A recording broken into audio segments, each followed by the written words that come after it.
Because if you're really passive with your money and you let your money dictate what's happening instead of you dictate what's happening with your money, your finances, then things can just go completely awry. We just always thought that in order for us to make more money, we had to work harder. And it seemed like the harder we worked, the less desirable money got. We got more resentful, whatever it is, because we were just always... It's not necessarily the fact that we're broke. It's the fact that we haven't managed our money well enough to take advantage of the opportunities that's surrounding us. So Absolutely.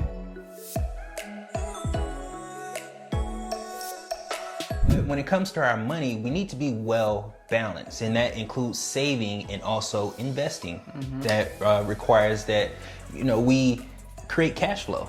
Yeah, we need a good, healthy balance. Yeah, because absolutely. what I find that people do is there's like way too much in the savings pool and not enough in the investing pool, or vice versa. There's not enough, there's too much investing and not much savings going on. So I think it's important that we have this conversation and just put some action steps in place so that people can really understand how to be aggressive with their money. Right. So at what point do you stop saving? Well, you never stop saving, but what you want to do is get yourself to a certain point where you feel comfortable. Either it's 6 months of savings or a year worth of savings. Once you get to that point, make sure you start focusing on cash flow, focusing on the offense, because we talk about infinite banking, and when we talk about infinite banking, we say pay yourself first, pay yourself interest and recapture. That's offense and defense. And we're not saying to save your way to $1 million. We're saying that it's going to take both. It's going to take you putting in some effort. Yes, some work, absolutely. So if you are new to our channel, Darius and I talk about a concept called infinite banking. And that's primarily where you're going to take your savings and put it into a whole life insurance policy. The reason why we talk about this, the meat and potatoes of all of this, is really because we want our savings to be working for us. Right now, if we keep our money in a savings account, it's going to be earning minimal interest. And if we touch the savings, then the compounding effect, or the interest that we're earning at the bank, starts all over.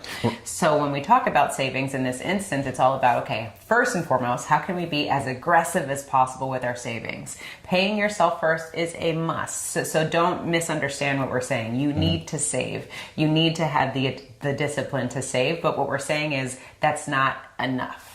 Right? So get the habit, start stacking your money, and then once you start growing those funds, then it's about what are we doing with this money. And that's all infinite banking is. It's about the action that you take with the savings account that you have on steroids. So what actions are you taking to make more money? What investments are you making into yourself? What investments are you making into your business? What investments are you making into the stock market? Whatever your interest is, what are you doing to create cash flow in your life? Because the cash flow is what's going to take you to that next level of wealth or building wealth. You know what, and for a real talk moment, I think for you and I, once we actually really started paying attention to our finances and then understanding when we come together for our meetings, and understanding where the cash flow is, what we're spending money on, that really turned on a light bulb for me to realize how aggressive we can be with our own financial future. Because if you're really passive with your money and you let your money dictate what's happening instead of you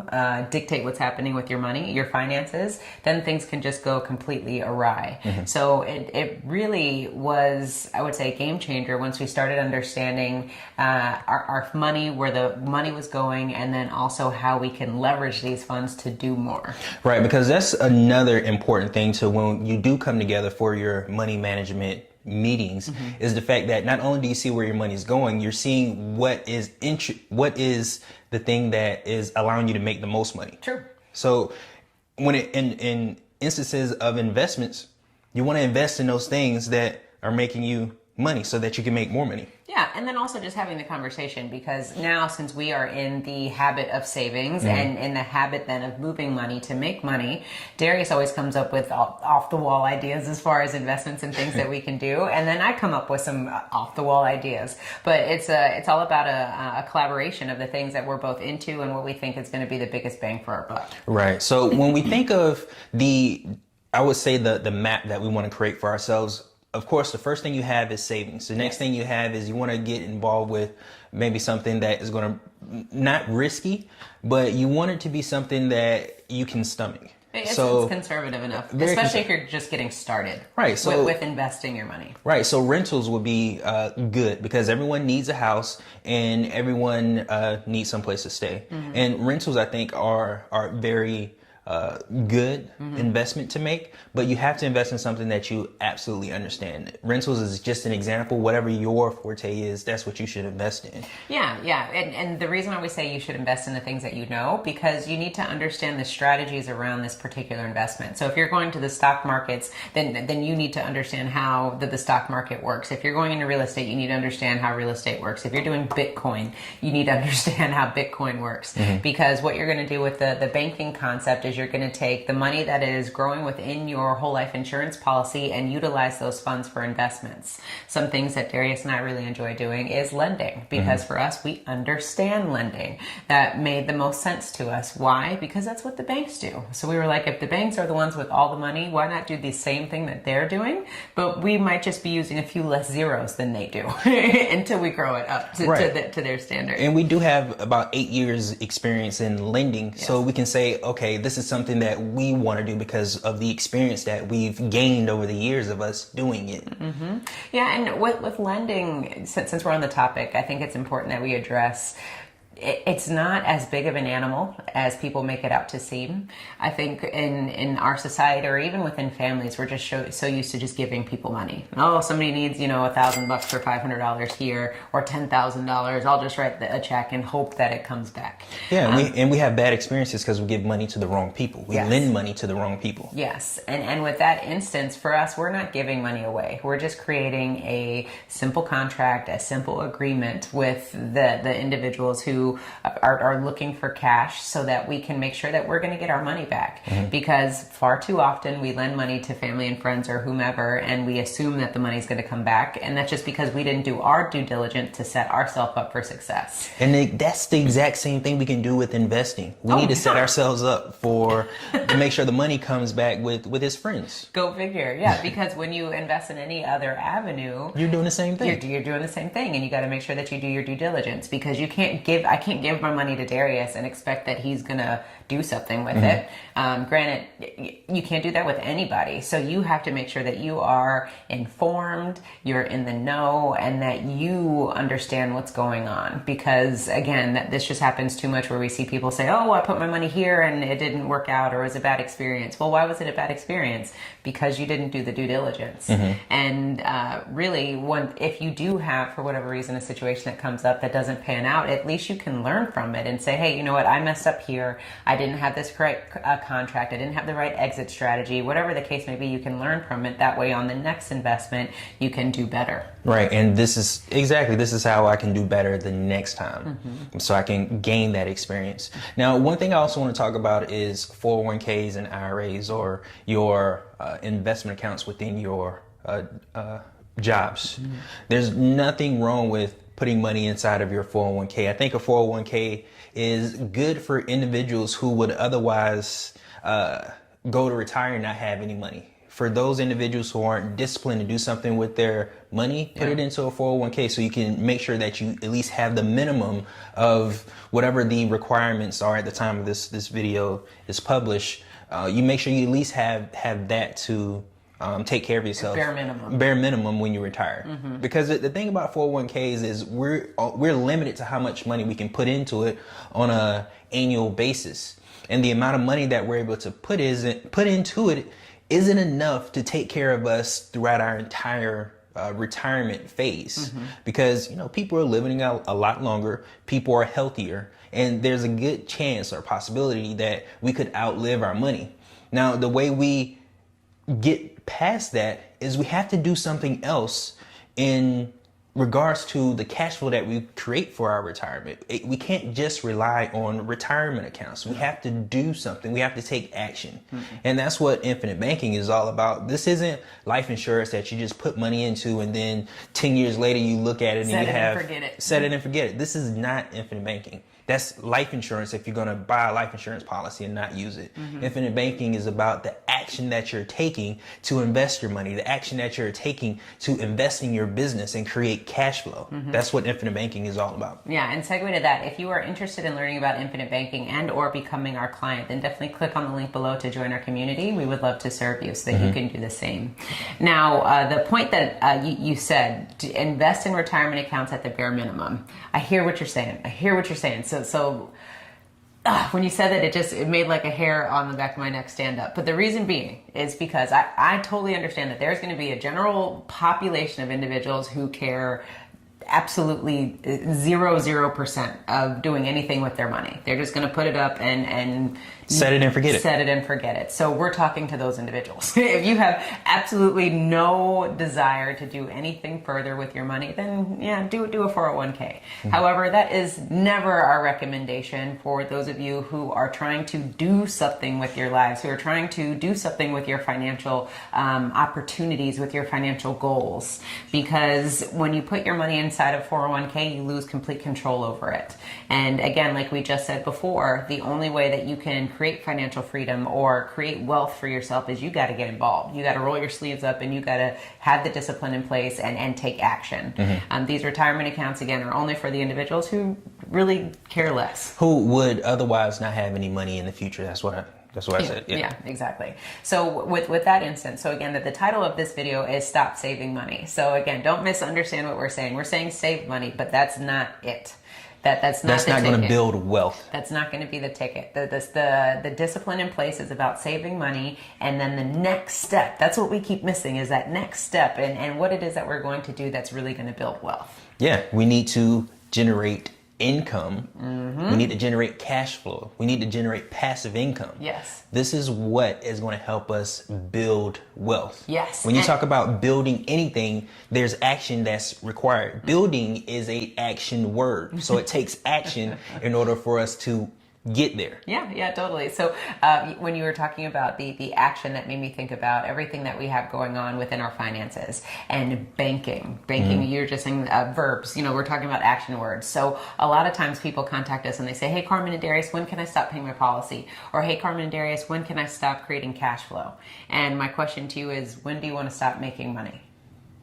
Because that would be the answer. Yeah. Whenever you want to stop making money is when you stop putting deposits into your bank system. When you stop creating income, that's when you stop earning income. So when we think about the banks are open 7 days a week.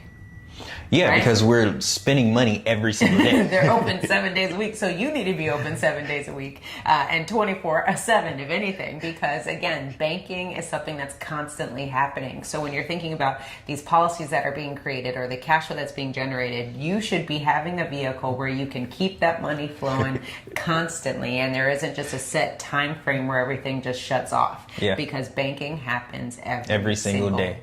Now wait, the banks are open on Sundays and they close early on Saturday.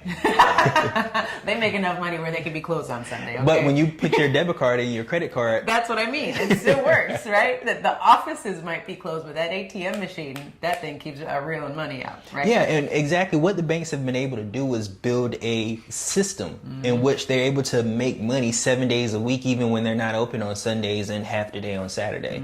We need to have that same thinking when it comes to how we build wealth. Let's think of the successful people that we see, like the Jeff Bezos. Oh yeah. Like the Warren Buffetts. Yeah. Like the Bill Gates. They're still taking action and making money. Yes, they have multiple billions of dollars, but they're not just sitting there and not doing anything. They have systems in place. They have people in place that allows them to continue to make money. And we needed to do the exact same thing, just on our own scale. Exactly. So your next question would be, Carmen and Darius, okay, you keep talking about we need to take action. Where do we put our money?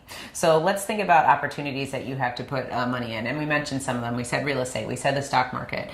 You can do equipment financing. You can do technology packages. You can do lending, like we talked about. You can become your own private lender. There's so many opportunities for you to make a buck. Bitcoin, we didn't even talk about that. That's always a popular one. Gold and silver, that's a popular one. But again, you have to make sure that the money is staying in motion. Yeah, let's think about where you work every single day. How's the company that you work for investing their money to make more money? Well, they're investing in you. You are an investment to that company. Yeah. So when it comes to cash and what we can invest in, there's no limit. The only limit we have is the limits that we put on ourselves, or the only limits that we have is, when we look into the mirror, what are we telling ourselves that our capabilities are? What are we telling ourselves that our capabilities aren't? Those are our limits right there. Yeah, and the other thing too is many of you may be thinking, hey, you know what, I don't have a ton of cash to get started, because that could be something that's intimidating. When you want to invest, I feel like a lot of people don't invest, one, because they don't have the knowledge, two, they don't have the cash, and or three, it's just fear. Maybe a combination of all of it. Yeah. So you have to understand that when you start investing, you need to just start small so that you can get your feet wet, you can get comfortable, and then you can start getting confident within this whole process and how it works. Yeah, because let's say you don't have any money to invest, do you have enough money to buy a book, to invest your time in learning a new skill? Yes. That's all investments. All right, so Darius and Carmen, you keep talking about investing. How do I get started? What do I do? So I'm going to give you an example of a lending opportunity that maybe you can do yourself. This is what Darius and I know. This is our realm, so let's break the numbers down, okay? So let's say, for example, you have an opportunity to lend money to an individual who needs $1,000. And in this instance, this individual is trying to buy, what's something that you can buy for $1,000? A new cell phone. There you go. That's a good one. Cell phones come out all the time. So this individual wants to buy a new cell phone. You're going to help them buy it outright so that they're not paying Verizon monthly payments. You're just like, you know what? I'll pay it. You pay me instead of paying Verizon. That happens a lot. You can do that with family. Yeah. So in this instance, $1,000 for the cell phone. And let's say you give them 8 months to pay it back. 8 months. So in this instance, what we're going to do is we're just going to create some specific terms. We're going to charge this individual 10%. And for 8 months, they're going to pay us, let's do 12%. Let's up the ante a little bit. 12%, they're going to pay $120 for 8 months. That's a 10% return that you just got within an eight month time frame. So not only did you save $1,000, you then took that $1,000 and made 12% over an 8 month time frame. So you made $120. That might not seem like a lot up front, but you just did that within 8 months and your money was just sitting. Right. That's more than what you can do inside of your savings account because of the fact that you took action. Exactly. So how many times do you want to do that? How many times can you flip money to make money? And that's what we're talking about is the interest. The interest is really the secret sauce in all of this. Whatever investment that you put your money into, you got to be making some sort of return because the interest is really what's going to bring all of the principal and that interest back home to you so that you have more money to continue to turn. Right. And even if you are well versed in the stock market, you can start off small and build your way up to where you're investing or have a ton of money in there to invest. It all starts with starting. Yes. If it's $100 that you want to invest in the stock market and you understand it, then the next time you get paid, you invest another $100, another $100, another $100, and the compounding of the money that you're able to make within those investments that allows you to make more money. Exactly. And the other piece of this too, so with investing, with lending specifically, with lending, you need to make sure that you have collateral, meaning that you have a guaranteed payback. So if you are giving $1,000, you need to make sure that you have something of that individual's, something that they own in your possession so that in the case that they default, then you're able to have that guaranteed payback. Right. And in that case, it would be the cell phone because you're the owner of the cell phone until they pay you back. Right, but make sure your collateral is worth more than the amount of cash that you have lent to them because you want to build incentive for them to pay you back. Mm-hmm. Now, this is just an example that we're giving you because this is what Carmen and I do. We lend money. But in your example, take a look at your abilities and the inventory. Do an inventory of what you are able to do. What you specialize in and get books, invest in education, invest in courses so that you can grow that knowledge into your own personal business. Absolutely. Carmen just gave you an example of a $1,000 loan that we did in the past. Here's an example of a real estate deal that we've done when we're investing in real estate. We borrowed $10,000 from a private money lender at 8% for 1 year. Now, private money lender may sound fancy, but it's somebody who had $10,000. Right. And private money lender, their name is not disclosed. Right, and they wanted to get involved with real estate without getting involved in real estate. So they gave us the money. So what we did is we had another investor, real estate investor, that needed funds. So what we did is we lent the money that we got for $10,000 for 1 year to a real estate investor for 6 months at 10%.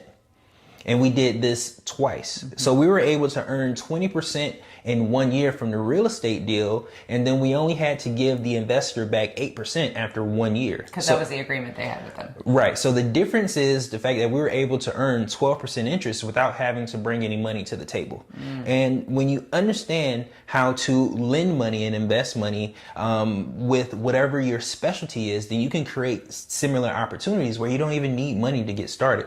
Yeah, it's true, because all you need to do is cover your butt and make sure that you're making more interest than what it's costing you for the money to be out. Exactly. So where there's individuals who don't want to take action, there's people who will take action on their behalf, and they end up making more money than the person that actually had the money. Yeah, because they're the ones moving it. Right. Which is where you all need to be, ladies and gentlemen. So go ahead and comment below and let us know what are the ways that you have moved money to make money. And these are nuggets that we're sharing with you, because one thing to consider is, like I was saying, a lot of people don't get involved with investing because they don't have the money.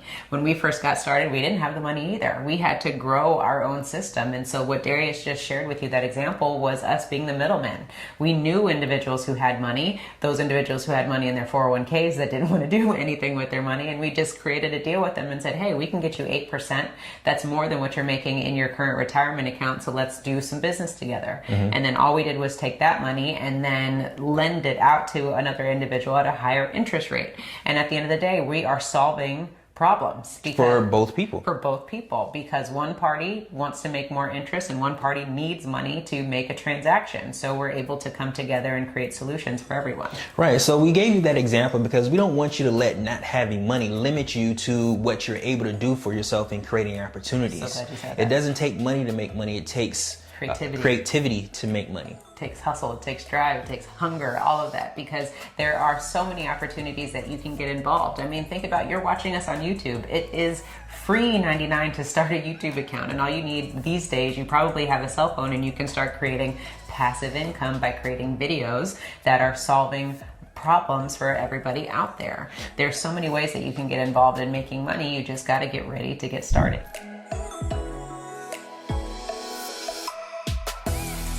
Do not trade time for money, trade value for money. Use the money to buy time. Where did you come up with that? Just thinking about the topic that we're going to be discussing. Golly, that is powerful. So let's break you said like 3 things, right? So can we break that up? So the first thing. So the whole point of this is the fact that when we chase money, becomes one of those just things that we can't seem to attain. Yes, yeah. We're chasing something that we can never exactly. be It's like trying to catch a cat. You can put forth all this effort and try to catch this cat, but you're not going to catch the cat. But if you let the cat come to you, then you'll have a better chance at catching the cat. The same thing happens with our money. The harder we work for it, it seems like the harder it is to get it. And when I say working hard, that's trading time for money. Absolutely. That is hard work. That's overtime. And it seems like there's not enough time in a day for you to make enough money when you're trading time for money. Well, yeah, like Oprah says, and all the other influencers out there, they always say we have the same 24 hours in the day. What are you using your time? How are you using your time? Right. And so you don't find that those individuals are trading time for money, or working overtime, or doing all of these things. They are buying time, towards the last point that you were talking about, where they're able to leverage things in so many different ways. And so for us, it took us a minute to understand this information, because we just always thought that in order for us to make more money, we had to work harder. And it seemed like the harder we worked, the less desirable money got. We got more resentful, whatever it is, because we were just always consumed with making money. Right. And it's because of the avenue in which we tried to make money. We tried to make money by working for somebody else and working overtime. And those W-2s, when you work overtime, you pay more in taxes. So you end up working harder to pay taxes and getting less of a reward for it. So that just proves the example of the harder you work for money, the harder it is to get it. The harder you try to catch that cat, the more that cat's going to run away from you. Yeah, you're right, because that's such a great point. That we get it all the time. We have family, we have friends. Everyone's always talking about, oh, I'm getting all this overtime. But then it's like, do you realize how much of that is still leaving you because you got to pay taxes on the overtime? Right. Yeah, you're getting more money, but you're paying more in taxes. And everyone that I know that works a ton of overtime, they are pissed when it comes to tax season because they see how much money they made and how much money went to taxes. Yeah, and you did it. you created this process. It's the same thing every single year. Yeah, it is what it is. So that's why we want to make sure that we have this conversation, enlighten you all today so that we can be on the same foreground because it's all about working smarter, not harder. I say it all the time. I know it bothers you because I say it all the time, but that's really what it is. How can we leverage? How can we move up? How can we move up in the game and continue making strides towards not chasing money, right, and being money magnets, as one of our affirmations is. Right. It's how we decide to add value. Because when you think of the company, Transition. This is actually where I learned how much value the company that I worked for at the time was adding value to its customers. Because I was as an engineer, I was able to see how much the company was charging for the particular items that we were creating in our factory versus the cost. Versus how much it cost them. Yeah. And when I say cost, it goes into how much we're paid, how much they paid labor in order to create this actual product that they sell. So the value that they were adding, they were solving a problem for the client. And when you solve people's problems, you're adding value. Totally. And they just give you some monetary gains. They trade monetarily for the value that you're able to give them. So the company that I worked for was adding value. I personally wasn't adding value to the company. Well, not enough to where I could receive a reward for it, because what happened was I went in and I signed a contract and said, I'll trade my time in order to get this particular amount of money. So what we have to figure out is a way in which we can directly add value to the people or to the companies in which we're able to solve problems for them. Yes. Yeah, and it doesn't have to be complicated.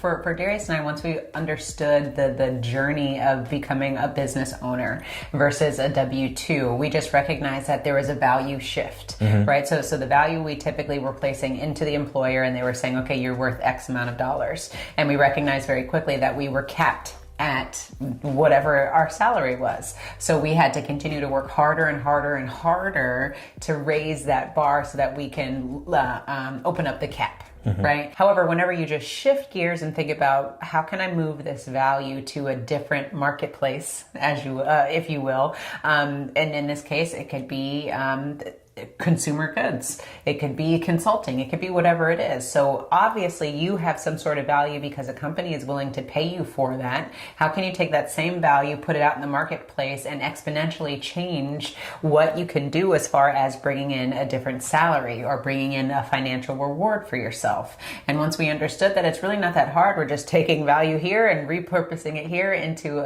the marketplace, it allows you to can really change the game for you when it comes to your money. Now, I think what we're doing is we're oversimplifying the fact that it takes time and it's hard work in order for you to start to go from trading time for money and go into trading value for money. Yeah, there's planning that's going to go in place to this. And so what we want to make sure, the picture that we paint for you is making you aware that you probably will have to continue making income for whatever way that you're making income now. And then if you start a side hustle or something on the side, start selling that value and get to the point where that value is now preceding or overcompensating for what you're already bringing in. And then you'll be able to make a transition. And don't try to do it before or that could cause you some stressors. So making sure that side hustle that you have is lucrative, it's legitimate, it is bringing in that cash so that you can make sure that you can make a smooth transition when it comes to you now just taking all of the value that you have and putting it out in the marketplace. That's exactly why it's called a side hustle. Yeah. It's a supplemental income for your 9 to 5. It's what you do with your time after you get off from work. Absolutely.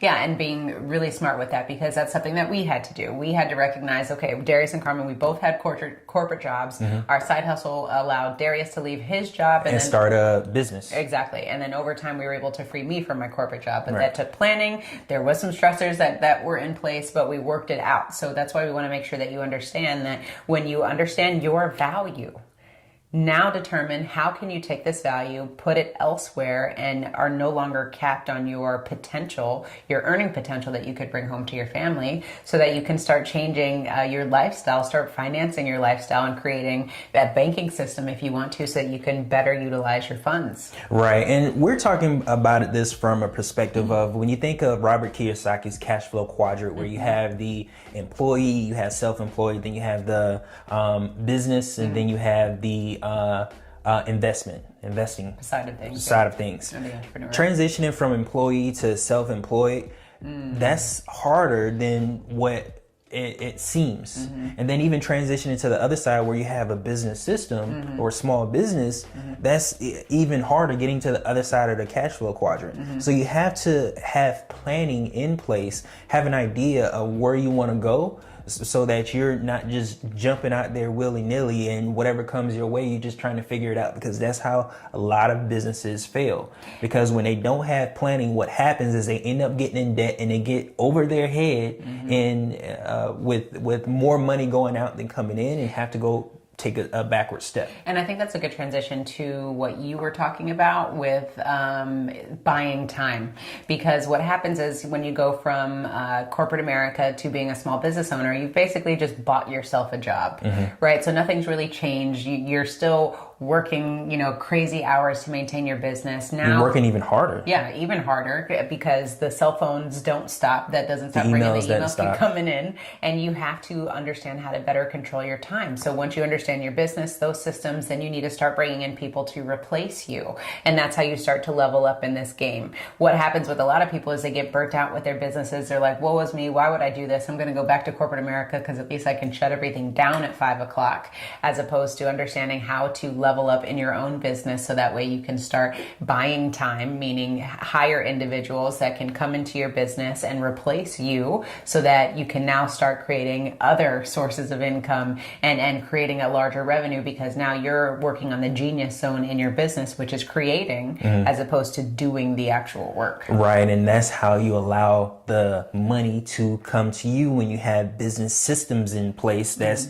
generating cash flow in your absence. So the moral of the story is to stop chasing money and start letting it come to you by creating business systems.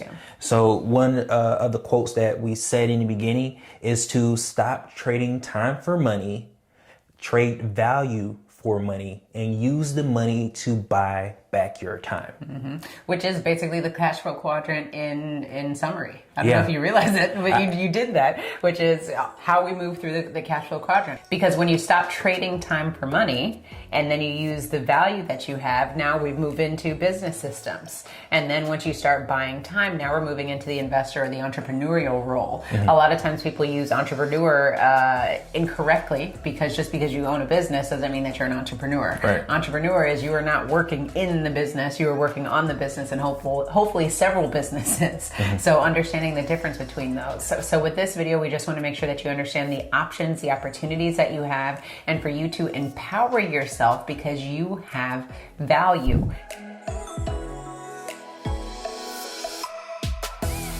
So like Darius said, jumping right into the video, right, guys?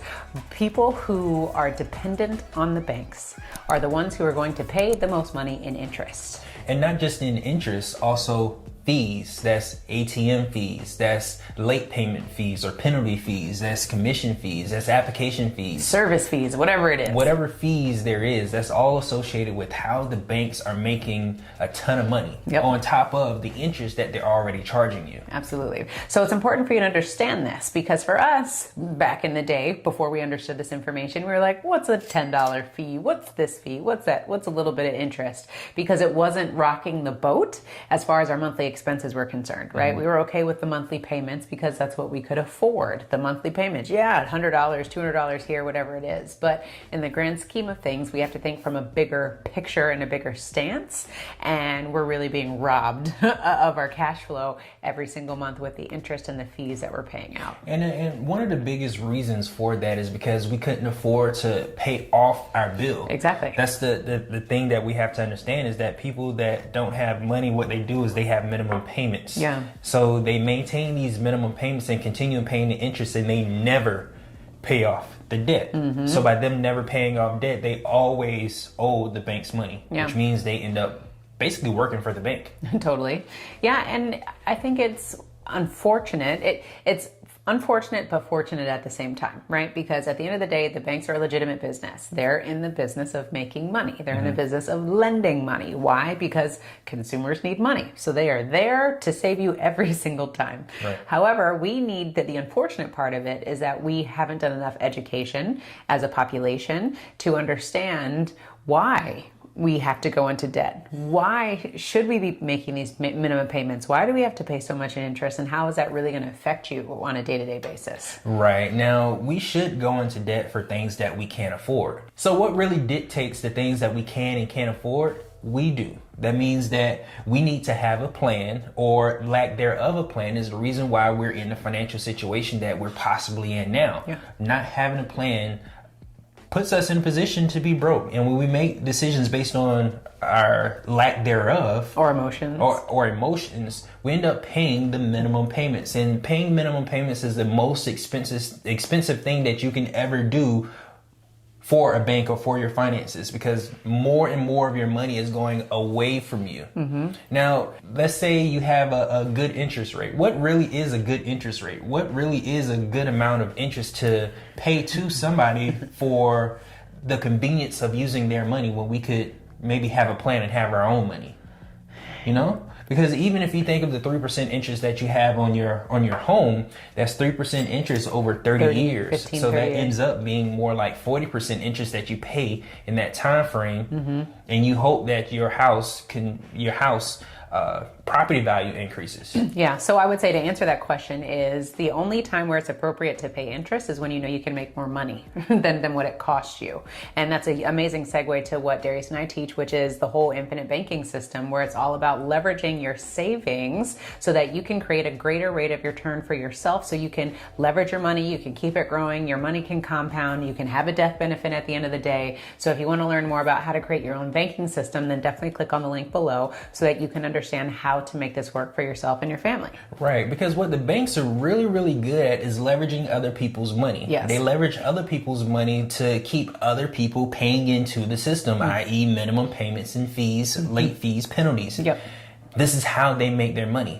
How can we use this as a blueprint so that we can start making our own money? It's back to what Carmen said, where we use a whole life insurance policy to leverage our death benefit so that we can borrow money from the insurance company instead of the bank. The difference between someone that's wealthy, that's basically managing their own funds, is not only do they have access to their funds to continue using it, it's the fact that they're earning interest instead of paying interest. For those of us who don't have a plan or feel like there isn't enough money, it's not necessarily the fact that we're broke, it's the fact that we haven't managed our money well enough to take advantage of the opportunities that's surrounding us. So Absolutely. Having a plan is key to making sure that you don't become prey to whatever plan the banks have for you. Because that's the thing. If you don't have a plan, somebody else has a plan for you. And it's normally not in your best interest. That nuggets right there. Okay, so let's back up because I want to get to that. Someone else has a plan for you. Ooh, that needs to be like on a bumper sticker. Do you have your own plan, or does someone have a plan for you? Own your own lifestyle. So, okay, I wanted to go back because when we think about consumers, at the end of the day, consumers, we are marketed products and services every single day, thousands of times a day. I don't know if you know that or not, but it's a fact.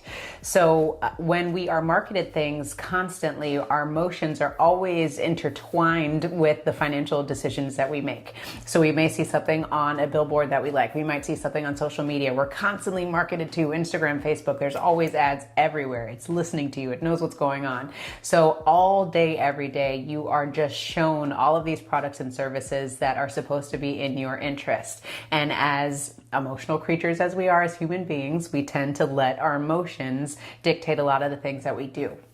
which is the reason why any business can be profitable, because they're dependent on the consumers to come in and utilize the products or services. But what you need to do is, instead of just taking everything for face value, it's really important that you do a little bit of research and understand what would happen. What are the implications if you get a savings account, if you get a 401k, if you get a whole life insurance policy? What are all the implications? What happens next? What happens if I don't maintain it? What happens if I do maintain it? What are the fees? What are the fees that are associated with it? You have to understand the ins and outs of things before you just go sign yourself up for stuff. So that's why we want to continue to empower our audience and our clients so that you know exactly what you're getting into. We're not going to pretend like we have all the answers for everything. We know a lot about whole life insurance, but the market and everything is constantly changing and evolving. So we always have to be in the know of what's happening, and you need to be too, because your money is super important. And if you want it to grow, you got to learn how to grow it.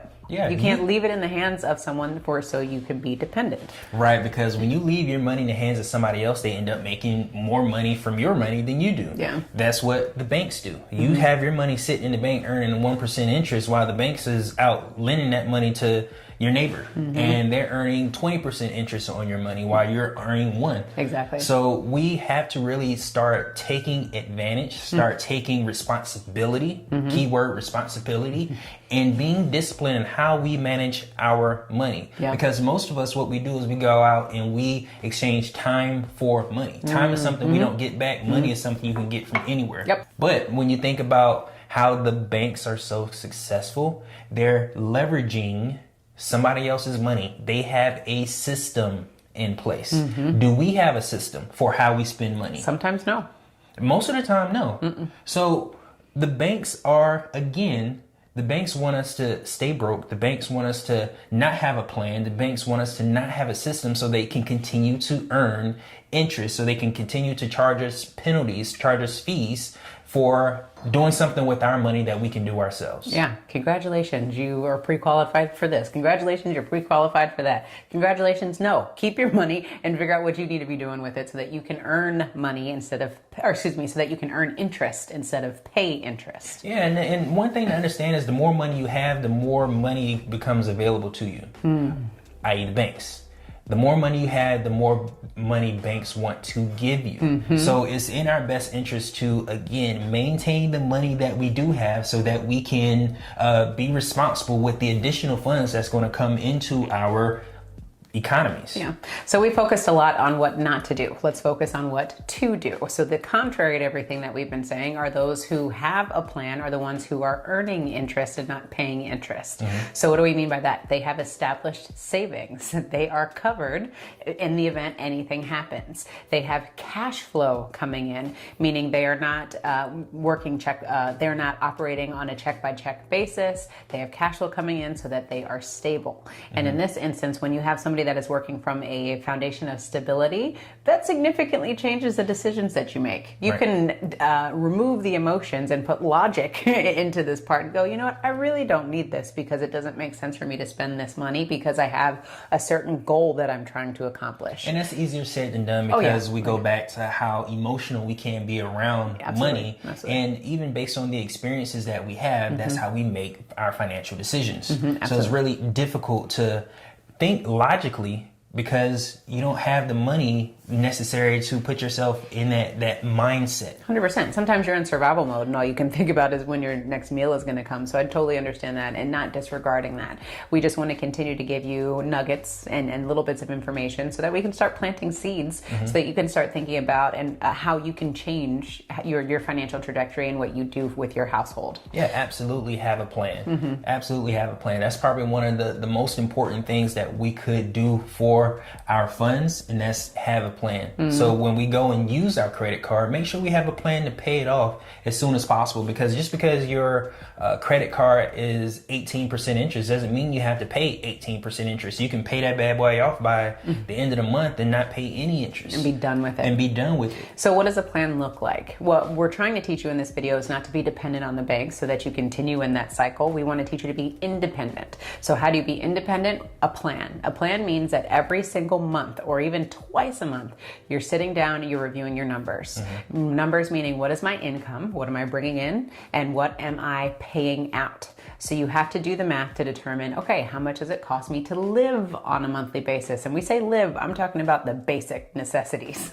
So your house, your water, your utilities, and maybe transportation. What are Cell phone, that's a necessity. what are the absolute must-haves that you have, that you need to have in order to survive? And then you can start adding in the wants here and there to make sure that you're not exceeding your income. One thing I didn't mention, which is the most important thing, is you paying yourself first. Before you take into consideration all these bills, you need to determine how much are you going to set aside for you. Because if you're making all the money, we say this all the time on the channel, if you're the one making all the money, then you need to get paid from your own salary. So you need to treat yourself as a bill, preferably the most expensive bill, work your way up to becoming the most expensive bill in your plan, and work from there. So that's what we mean by having a plan. Then what you need to do is run that plan consistently, month after month after month, until it becomes habitual. Sometimes what happens is we do great for 2 months and we drop off. We do good again for another month and we drop all the way off. Meaning drop off, meaning we don't have a plan and we're just spending without having a conscious effort towards it. So make a plan, be consistent with your plan, and then once you're consistent with your plan, then you start looking at opportunities of, okay, what am I going to do? Am I going to do infinite banking, what Darius and Carmen talk about, how I'm going to leverage the savings that I've been building so that I can then pay off my debt, or I can do some sort of investing, or whatever the case may be. But you always need to make sure that you take care of home first. So build that foundation, and then once that foundation is set, then start looking at opportunities of debt management and investing. Right, because what we tend to do is we try to do a whole lot of things at one time. Yeah. We are the a jack of all trades and master of none. So what Carmen is saying is that we need to focus on one thing, get good at that, get good at paying ourselves first, and then move on to what investment we're going to make. Yeah, because what happens is, oh, I'm paying myself first, now it's Bitcoin, now it's real estate, now it's Joe Schmo's plumbing, now it's this, now it's that. And I still got $40,000 in debt. Yeah, and nothing has happened, exactly. Yeah. Or I'm further in the hole because now I took out a business loan to start this business that I don't know much about, or whatever it is, right? We're sharing all these scenarios and a little bit of what we've done. Right, so create a plan, work that plan like Darius said, and determine what your next step should be after that. Right. Now, contrary to what the banks may say, the letters they may send you, or the text messages or emails or phone calls you get, for those of us who are behind on our payments to the banks, you are valued customers to the bank. Don't believe any of the emails or the threats that you get. You are a valued customer because you're paying penalty fees. You're paying increased interest. You're paying all these additional fees that is really what the banks need and how they continue to grow. So let's not put ourselves in that position. Let's have a plan before the banks decide to implement one for us. I love that you said that earlier on in the video. Like, who's going to have a plan? Is it going to be you or someone else? Somebody's going to have a plan. Yeah, and usually if someone else has a plan, then you're going down service after product after service after product after service. And you don't even know why you have all these things. And you're paying a whole bunch of servicing fees and interest or whatever the case may be on products that you don't even know about. Yeah, like Amazon has a plan for us. Because they get a lot of our money. Prime shows up every day. There you go. But exactly to that point, you always need to have a plan. So we hope that this video was valuable to you and letting you see, putting up a mirror to you and saying, okay, am I dependent on the banks? Am I dependent on anything in my life? Because if you're dependent on something, maybe your money is circling around their drain more than your own. Right, I like that. So let's shift gears a little bit and figure out how can we create our own plan? How can we take ownership? How can we empower ourselves to now educate ourselves with everything that we need to do within our lives? We talk about own your own lifestyle, and it's not just about finances. It's about your health. It's about your wealth. It's about your happiness.